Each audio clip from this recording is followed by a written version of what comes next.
봄인가 봐요. 어제도 이제 대신방을 계속해서 어제도 7가정을 했는데 이렇게 제가 운전하고 이렇게 다니면서 신방을 하는데요. 위쪽에서 저 충남 저 아래쪽으로 내려가는 길에 차가 많더라고요. 차가 많아요. 여러분 그 대열에 속하지 않고 교회에 나오셔서 감사합니다. 제가 속으로 그랬습니다. 이 중에 우리 성도는 없겠지. 근데 보니까 오늘 또 보니까 좀 있었던 것 같아요. 제가 안 보이는 다른 길로 가서 이렇게 간 것 같아요. 오늘은 따라합시다. 은혜가 축복입니다. 그런 말씀으로 은혜에 대한 얘기를 하려고 합니다. 기독교는 은혜의 종교입니다. 그래서 하나님의 은혜를 하나님께서 우리에게 은혜를 주셨기 때문에 하나님의 자녀가 되었고 그 베푸신 은혜로 날마다 살아가는 것이 하나님의 자녀인 줄로 믿습니다. 그래서 은혜는 너무너무 소중한 것입니다. 하나님으로부터 믿음의 은혜를 받은 자가 예수가 그리스도로 믿어지는 겁니다. 에베소서 2장 8절과 9절에 믿음은 하나님의 선물이라고 했습니다.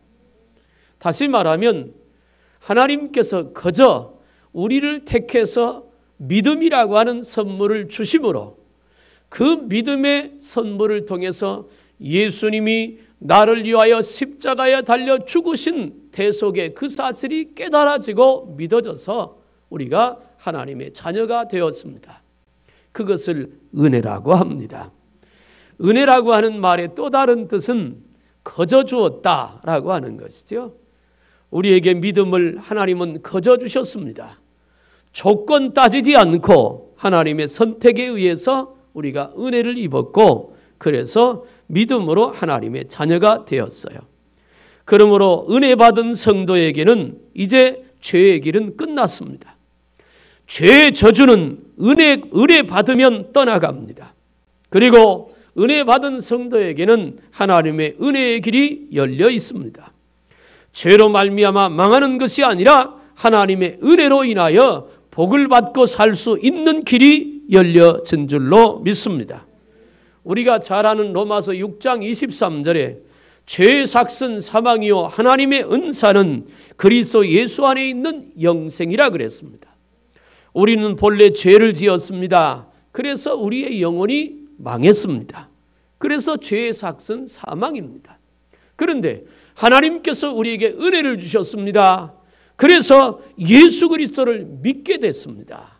그랬으니까 하나님의 은사는 그리스도 안에 있는 영생이기 때문에 우리에게 영원한 생명이 주어진 줄로 믿습니다.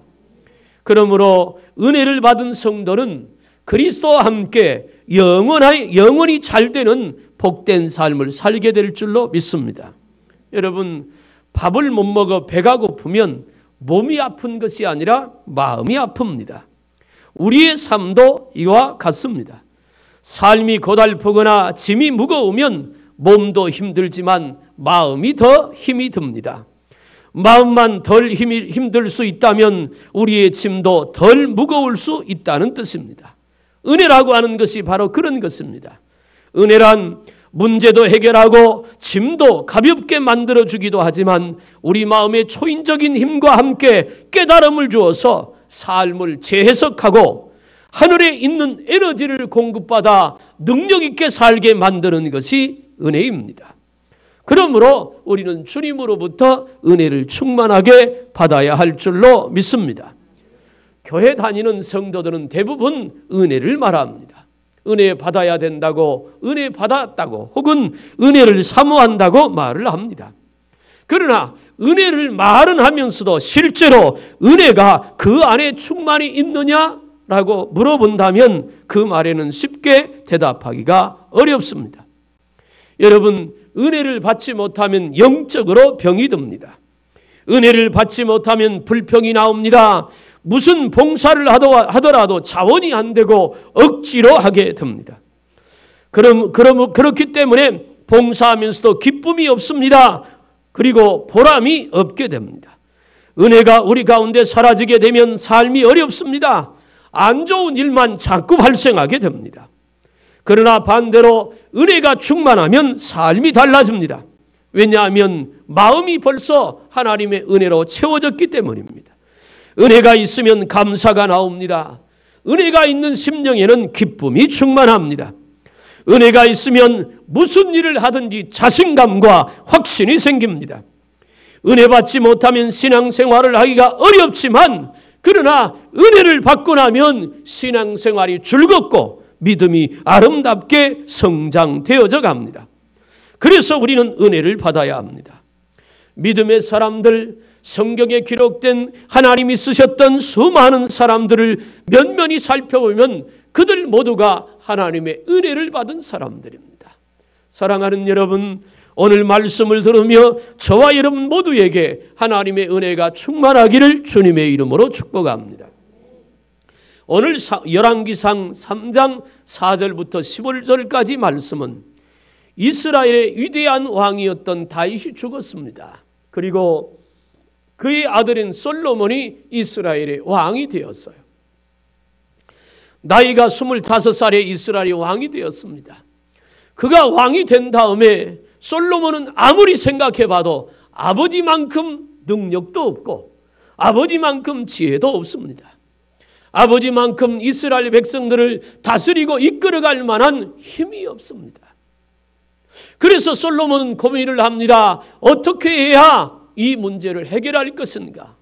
답은 하나였습니다. 하나님께 구해야 되겠다. 하나님께서 왕으로서 이스라엘 백성을 다스려가고 인도한 그 힘과 지혜를 하나님께 구해야 되겠다 생각하고 기브온 산당에 가서 1000번의 제사를 드립니다. 매번 제사를 드릴 때마다 소를 잡아서 하나님 앞에 번제로 드립니다. 그것을 1000번을 합니다. 하루에 3번씩 잡으면 1년입니다. 그렇게 솔로몬이 1000번의 제사를 하나님 앞에 드렸습니다.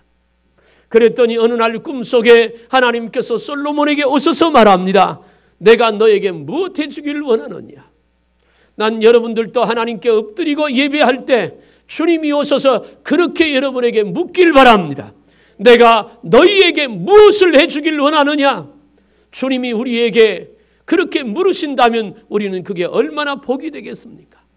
솔로몬에게 묻는 겁니다. 너가 이렇게 1000번의 제사를 드릴 때는 나에게 원하는 것이 있을 텐데 그게 뭔지 한번 말해봐라.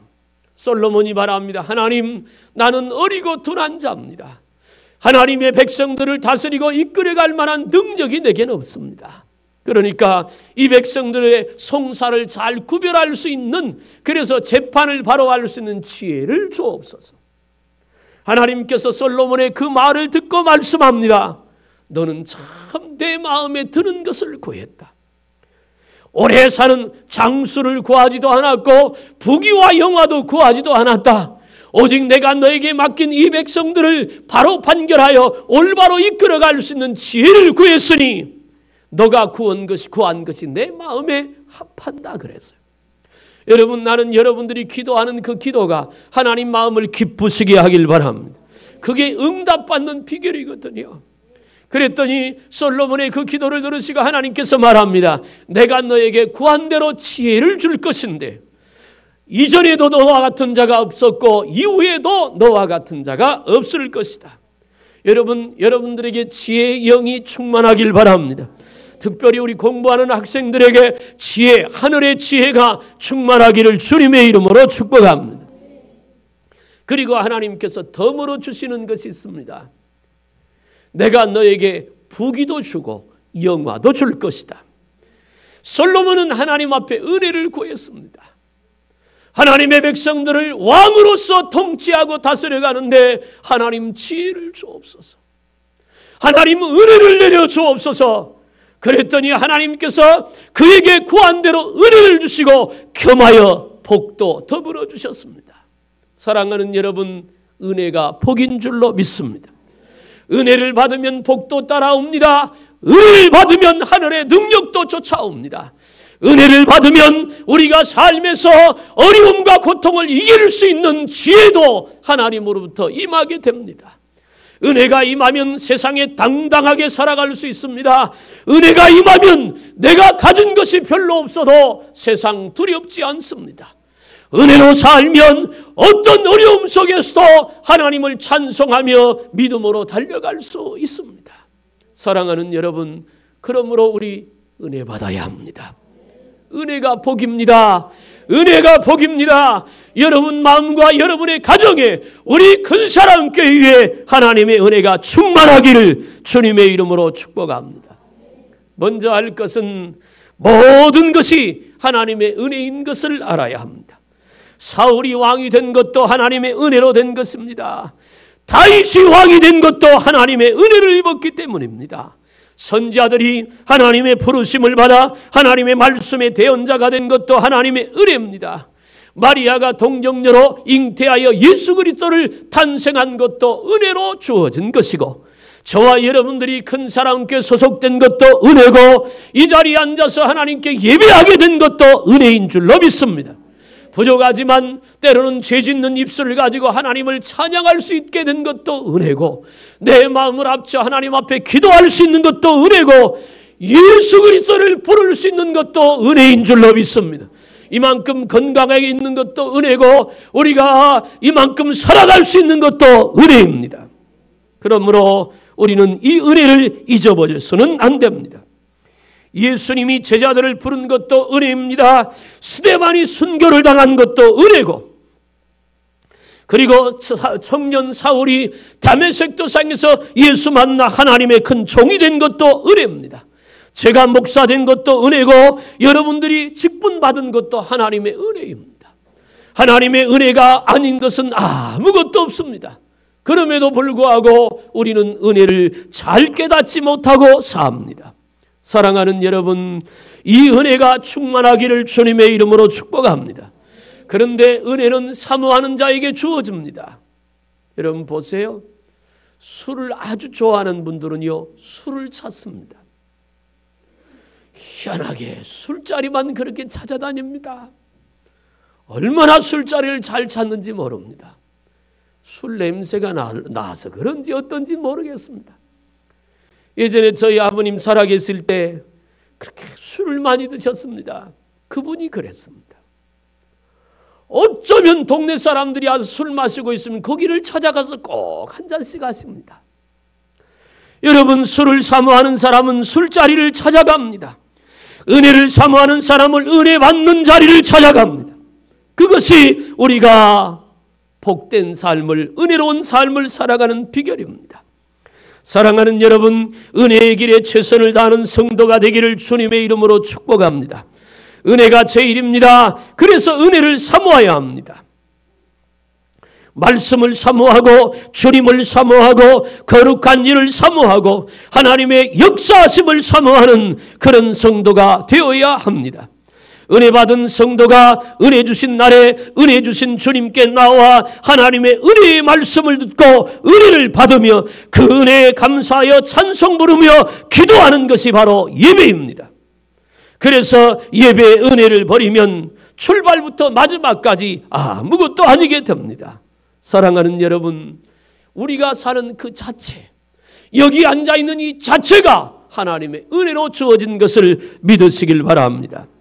두 번째는요, 따라합시다. 은혜는 충만하게 받아야 한다. 그렇습니다. 은혜는 충만해져야 합니다. 여기 보십시오. 내가 예수 믿는 게 너무 신났고 예수 믿는 게 행복했습니다. 내가 예수 믿는다는 게 너무너무 좋았습니다. 감사했습니다. 그래서 만나는 사람에게 나 예수 믿어서 이렇게 좋아졌다고, 나 예수 믿고 이렇게 행복해졌다고 자랑했습니다. 그런데 어느 날부턴가 그 마음이 사라지기 시작했습니다. 교회 나가는 게 부담이 됩니다. 예배에 참석하는 것이 왠지 좀 어려워 보이고 힘들게 생각이 됩니다. 그건 뭐냐면 점점 우리 속에서 은혜가 식어져 가고 있다는 증거입니다. 여러분, 나는 여러분들이 은혜가 회복되길 바랍니다. 은혜가 회복되되 충만한 은혜까지 회복되기를 주님의 이름으로 축복합니다. 충만하다고 하는 말은 가득 찼다 그 말입니다. 가득 찬 상태입니다. 더 이상 다른 것이 들어갈 수 없을 정도로 가득 찬 상태, 그걸 충만입니다. 오늘 우리가 십자가의 대속의 은혜로, 하나님의 사랑의 은혜로, 말씀의 은혜로 머리끝부터 발끝까지 충만하길 바랍니다. 우리 교회 어떤 집사님이 카톡에 글을 올렸습니다. 머리끝부터 발끝까지 다 사랑스러워. 누구를 향해서 하는 얘기냐면 자기 두 아들을 향해서 하는 얘기입니다. 그게 부모의 마음이죠. 은혜가 머리끝부터 발끝까지 충만하면 다 사랑스러워 보입니다. 우리 그런 은혜로 충만해지기를 주님의 이름으로 축복합니다. 은혜가 충만하면 초월의 능력을 나타냅니다. 여러분 보세요. 여름에 날씨가 한참 더울 때 계곡에 가서 발목만 담궈도 시원하잖아요. 그런데요, 더군다나 그 속에 풍덩 담기면 어때요? 얼마나 시원한지. 이거 비밀인데요. 지금부터 한 20년 전에 목사님들하고 주문진을 간 적이 있었습니다. 그래서 주문진을 진고개라고 하는 고개가 있어요. 가신 분들 계시지만 굉장히 가파른 거예요. 그 고개를 넘어가면 우측으로 계곡이 쫙 있습니다. 목사님들을 가면 월요일이나 이 평일날 가기 때문에 관광객이 없어요. 목사님들이 저 발이라도 잠그고 가자고 한 5명인가 갔었는데 계곡에 들어가니까 아무도 없더라고요. 그래서요, 그 중에 3 목사님이요 홀딱 벗고 들어가서 목욕했어요. 나는 망보고. 계곡물이요 발만 담궈도 얼마나 시원해. 근데 거기다 푹 담궜다고 봅시다. 더위는 찾아볼 수 없죠. 은혜가 에스겔 47장에 보면 성전 문지방 밑에서 나오는 생수에 대한 비유를 합니다. 재보니까 처음에는 발목에 담겼습니다. 조금 더 있다 재보니까 무릎에 잠겼고 그 다음에 허리에 잠겼고 그 다음에 창일에서 사람이 헤엄을 칠 만큼 충만했더라. 여러분, 발목에 잠겼을 때 그 물이 흘러서 사막을 옥토로 바꿨다고 말하지 않았습니다. 무릎에 잠기거나 허리에 잠겼을 때까지도 그 물이 흘러서 죽은 강을 살리고 메마른 사막을 옥토로 바꿨다고 말하지 않아요. 그 성경을 보면 창이라여 헤엄을 칠 만큼 충만할 때, 물이 가득해서 흐를 그때 그 강이 흘러들어가는, 그 물이 흘러들어가는 강이 죽은 강이 살아나고 사막이 변하여 옥토가 될 줄로 믿습니다. 하나님의 은혜가 충만해야 되는 거예요. 그것이 우리가 이 땅에서 승리하는 비결입니다. 여러분, 은혜가 충만하면 어떤 핍박과 고난도 이길 수 있습니다. 태산과 같이 무거운 짐이나 문제도 은혜에 푹 잠겨 있으면 그것은 아무것도 아닙니다. 감당할 수 있고 이길 수 있습니다. 어느 시골 교회 목사님이 멋쟁이셨던가 봐요. 수염을 안 깎고 이렇게 길러서 하신 목사님이 있었던가 봐요. 저도 한번 수염 길러볼까요? 근데 그 목사님은 이렇게 수염을 구렛나루를 길게 길러서 참 멋쟁이 수염 목사님이셨어요. 이 목사님이 설교를 열심히 하고 있었습니다. 그런데 시골 교회라고 하는 것이 이제 젊은 분들보다 연세 많은 분들이 계시니까 목사님이 설교하기 너무 힘든 거예요.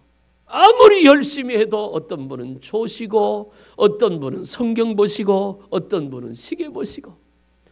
그런데 그 중에서 할머니 한 분이 설교를 막 시작하는데 막 울더래요. 눈물 흘리고. 그래서 목사님이 그 할머니 한 분 보고, 여러분 목사님들이 때로는 한 사람 보고 설교해요. 은혜 받는 한 사람 때문에 막 멀쩡적으로 설교를 했답니다. 그리고는 속으로 목사님, 오늘 저 할머니 은혜 받았나 보다 그렇게 생각하고 예배를 끝나고 내려가면서 할머니한테, 할머니 오늘 은혜 많이 받으셨나 봐요. 그렇게 눈물을 흘리시고 그랬더니 이 할머니가 뭐라고 말하는 거 아니? 목사님, 솔직히 말씀드릴게요. 며칠 전에 제가 오래 키우던 염소가 죽었는데 목사님의 수염을 보니까 그 염소가 생각이 나서 울었습니다.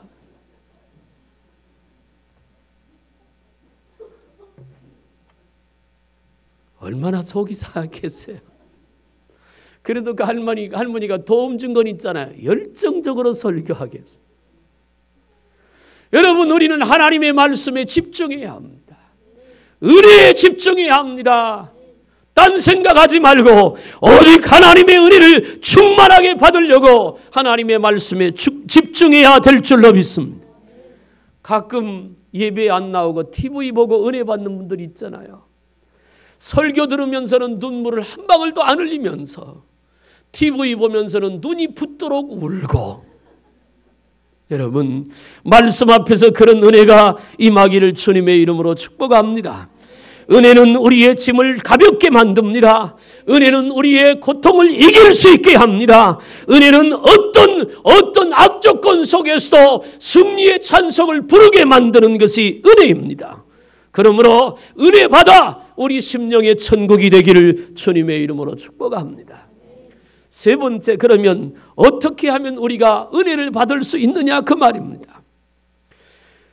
말씀에 이렇게 말합니다. 그러므로 우리는 긍휼하심을 받고 때를 따라 더 없는 은혜를 잊기 위하여 은혜의 보좌 앞에 나아가자. 은혜의 보좌 앞에 나아가라. 은혜의 보좌가 어디입니까? 하나님이 계신 곳입니다. 하나님의 계신 곳에 나가야 은혜를 받을 수 있다, 그 말입니다. 구약 성경에는 은혜의 보좌가 지성소입니다. 거기에는 하나님의 법궤가 있습니다. 거기에 하나님의 임재가 있습니다. 이스라엘 백성이 1년에 한 번 대속죄일날 전체가 다 모입니다. 그리고 제사장 중에 제비 뽑아서 대제사장을 하나 세우고 다리에 끈을 하나 묶고 방울을 달고 그날 온 백성들이 금식을 선포하고 저 성막 밖에서 모두가 엎드려 있고 그 대제사장이 말입니다, 지성소에 들어갑니다. 1년에 딱 한 번만 들어가요. 들어가서 지나온 나날 속에 있었던 죄를 하나님으로부터 사함받고 그리고 앞으로 이스라엘 백성에 대한 하나님의 말씀을 받습니다. 그런데 그러기 위해서는 그 안에 들어가는 대제사장도 밖에 엎드린 모든 이스라엘 백성들도 철저하게 회개해야 합니다. 만약에 회개가 되지 않아서 지성소에 들어가면 들어가는 순간 하나님이 쳐서 대제사장이 죽습니다. 지성소는 아무나 들어갈 수가 없잖아요. 그러니까 발목에 끈을 묶고 나왔습니다. 엎드려 있는 백성들이 방울소리를 들어야 되는데 방울소리가 난다는 말은 살아서 나왔다는 말이잖아요. 방울소리가 나면 온 백성들이 다 일어나서 하나님을 찬양합니다. 너무너무 기쁜 거에 하나님께서 우리를 받으시고 또 다른 삶을 살도록 은혜를 주셨으니까.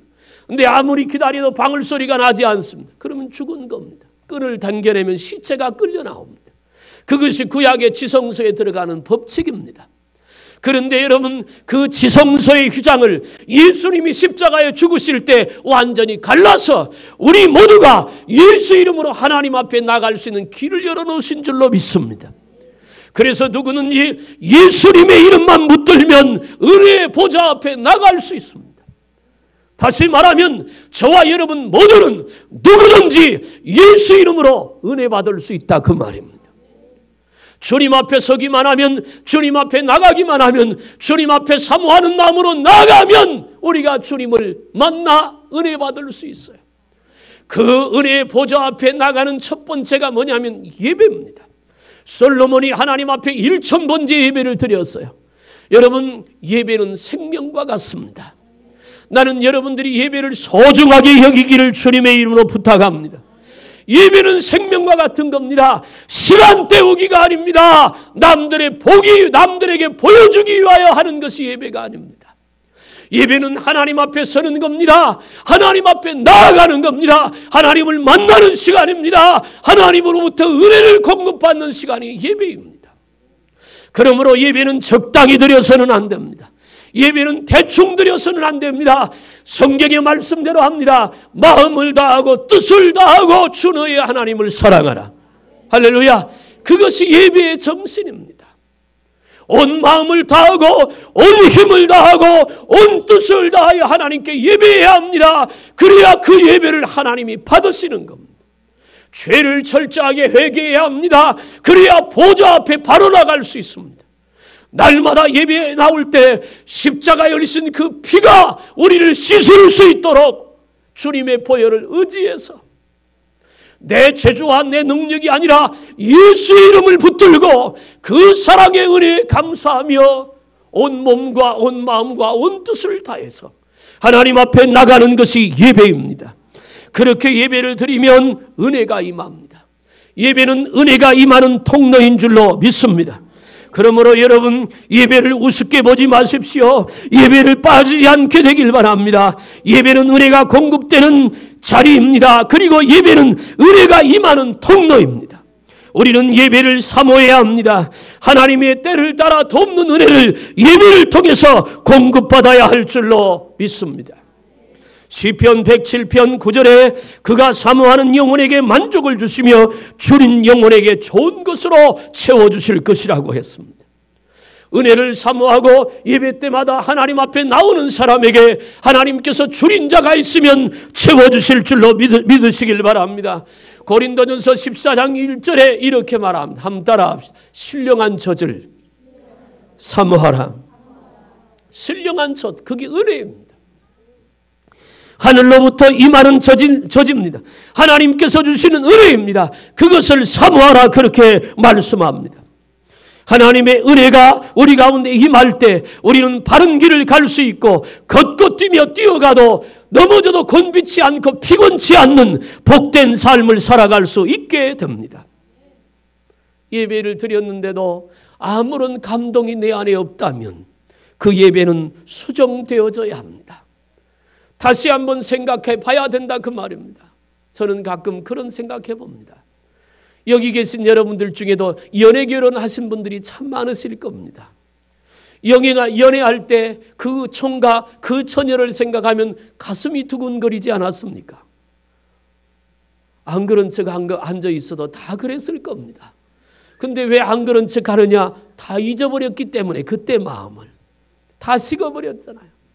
난 여러분들에게 이렇게 얘기하고 싶습니다. 지금도 여러분 남편 바라보면 가슴이 설레길 바랍니다. 아멘 안 해요?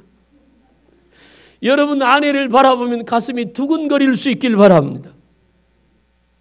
별로 아멘 안 하네요. 삶에 그만큼 지쳤다, 그 말이에요. 그때 그 사랑 잊어버렸다는 거예요. 회복하시길 바랍니다. 그래야 이후의 삶이 더 아름답고 행복할 거 아니겠어요? 근데 말입니다. 그때 연애할 때 한번 생각해 보세요. 안 보면 보고 싶고 보면 별로 할 말 없는데 그냥 좋고. 저만 그랬나요? 다 그랬어요. 우리가 그 연애할 때처럼 예수님 사랑한다면 말입니다.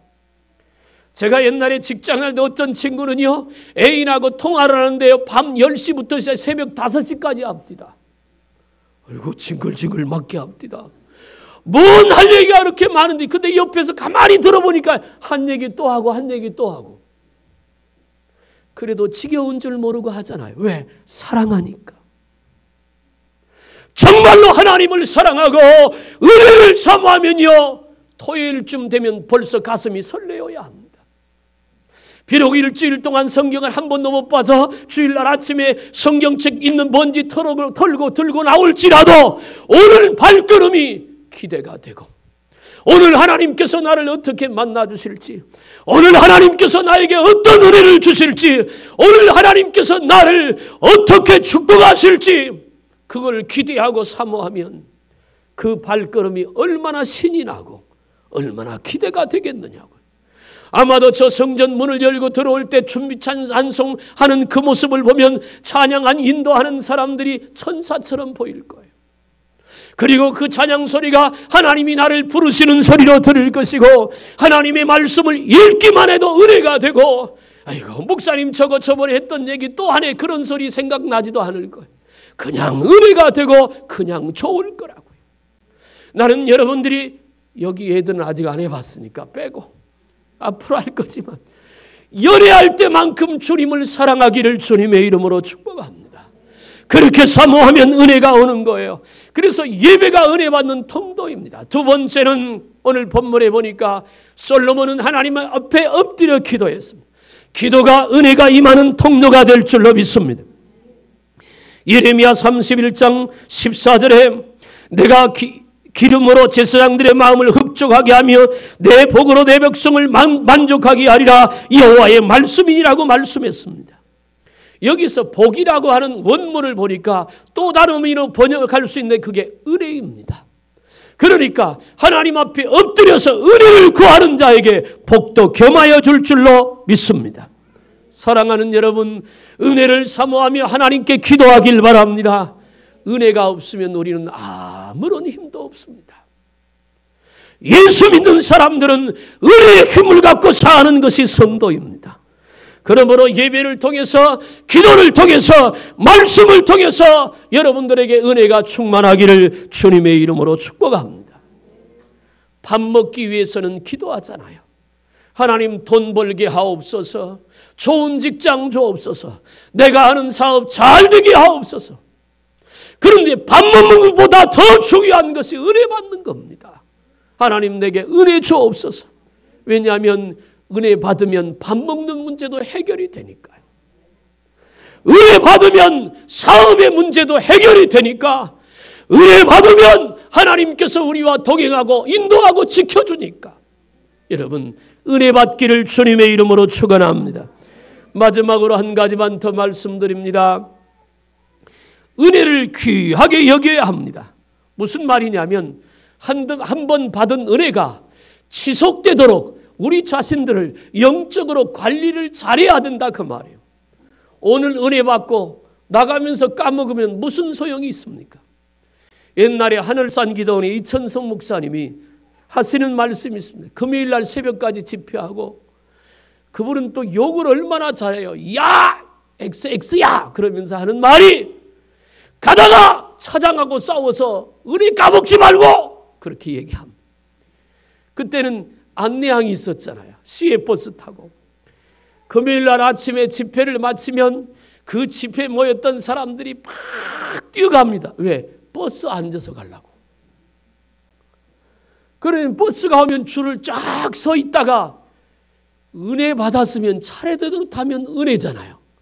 처음에는 줄을 서 있다가 다 못할 것 같으니까 금방 흩어져서 막 서로 밀치고 욕하고 싸우고, 거기 버스 타기 전에 은혜 다 쏟아먹고 다시 갑니다. 그게 너무 많으니까 이천성 목사님이 그러는 거예요. 제발 싸우지 말고 은혜 받은 대로 가서 살라고. 은혜 받는 것도 중요한데요. 그 은혜가 내 삶을 변화시키고 그 은혜가 내 삶에서 열매 맺도록 해야 하고, 이 은혜가 지속적이어야 할 줄로 믿습니다. 무엇이든지 한번 반짝하고 나면 안 되는 거예요. 끝까지 뛰어난 것이 없어도 늘 그 모습으로 조금씩 전진해 나가는 그 모습이 더 아름다운 것입니다.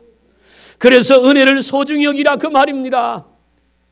누가 와서 건든다고 혈기 부리지 말고, 화내지 말고, 진실되고 성실된 모습으로 십자가 붙들고 인내하며 여전히 예배하고 기도하면서 하나님의 은혜를 충만하게 받아 누리는 저와 여러분들이 되기를 주님의 이름으로 축복합니다. 이제 말씀을 마치려고 합니다. 솔로몬은 하나님께 은혜를 구했습니다. 그랬더니 복도 함께 왔습니다. 은혜를 받으면 우리에게 복이 옵니다. 사랑하는 여러분, 여러분의 마음이 힘드십니까? 은혜 받으면 그 힘든 마음이 행복한 마음으로 바꿔집니다. 여러분의 가정에 우한 질고가 있습니까? 여러분의 가정에 은혜가 임하면 우한 질고도 다 떠나갈 줄로 믿습니다. 인생이 고달파 지치고 낙심이 될 만큼 어렵습니까? 은혜 받으면 새 힘이 주어지고, 은혜 받으면 능력 있고 권세 있게 살아갈 줄로 믿습니다. 마귀의 권세가 자꾸만 나를 괴롭힙니까? 은혜로 충만하면 마귀는 절대 나를 해할 수가 없게 됩니다. 교회 다니는 것만 가지고는 안 됩니다. 은혜를 받아야 합니다. 은혜가 채워져야 능력 있고 권세 있는 복되고 아름다운 삶을 삽니다. 예배를 소중하게 여기십시오. 예배는 은혜 받는 통로입니다. 기도하십시오. 엎드리면 하나님이 은혜 주십니다. 그러므로 우리 모두가 은혜 충만해서 솔로몬이 받았던 그 지혜와 부귀와 용화도 겸하여 받는 은혜가 우리 모두에게 임하기를 주님의 이름으로 축복합니다. 기도하겠습니다. 살아계신 하나님 아버지, 우리를 주님 전에 인도해 주셔서 은혜에 대한 말씀을 듣게 하심을 감사합니다. 듣는 데서 끝나지 말고 예배를 통해서 은혜 받고 기도함으로 은혜 받아서 솔로몬처럼 부귀와 용화도 겸하여 받는 복된 성도들이 되게 하여 주옵소서. 은혜가 축복입니다.